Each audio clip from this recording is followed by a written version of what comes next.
ન્યૂઝમાં આપ સૌનું હાર્દિક સ્વાગત છે। આવો જોઈએ આજના સમાચાર।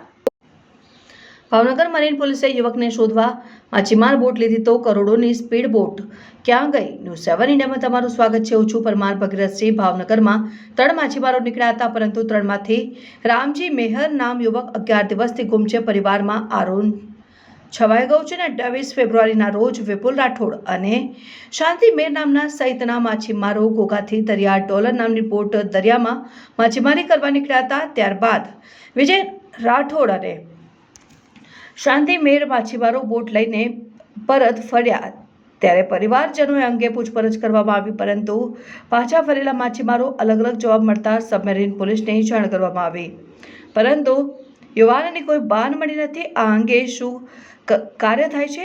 પરિવારજનો સમગ્ર બનાવને લઈ નિવેદન પણ સામે આવ્યું છે।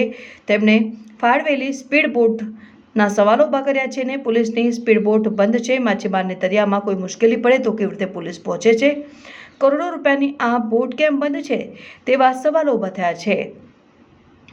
આ મરીન પોલીસ દ્વારા વિજય રાઠોડ અને શાંતિ મેર બંને માછીમારોની અટકાયત કરીને પૂછપરછ કરવામાં આવી છે। 11 દિવસ પછી પણ રામજી મેરની કોઈ ખબર ન મળતા તેમના પરિવારજનો આ મામલે ઉચ્ચ અધિકારી પાસે યોગ્ય અને ઝડપી તપાસ માટે માંગ કરી રહ્યા છે। ઉલ્લેખ છે કે ભાવનગરના દરિયા કિનારા મરીન પોલીસના બોટ હાલ બંધ હાલતમાં છે અને આ અંગે આક્ષેપ લાગ્યા છે અને ભાવનગરનો આટલો મોટો વિશાળ દરિયા કિનારો છે, ખરેખર પોલીસની બોટ બંધ હોય તો દરિયામાં પોલીસ પેટ્રોલિંગ કેવી રીતે કરતી હશે? મોટો સવાલ ઊભો થયો છે।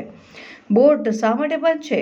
પરિવાર પ્રાઇવેટ બોટ લઈને દરિયા કિનારે દીકરાને ગોતી રહ્યો છે। આ સવાલનો જવાબ મળવા મરીન પોલીસના પોલીસ અધિકારીનો સંપર્ક કર્યો હતો, પણ સંપર્ક થઈ શક્યો નથી। બીજી બાજુ સૂત્રો તરફથી એવી જાણકારી મળી રહી છે કે જે યુવક ગુમ થયો છે, જે બોટમાં ગયા છે, માછીમારીની જાળી પણ ગુમ છે। Bureau chief Parmar Bhagirathsinh, news 7 India.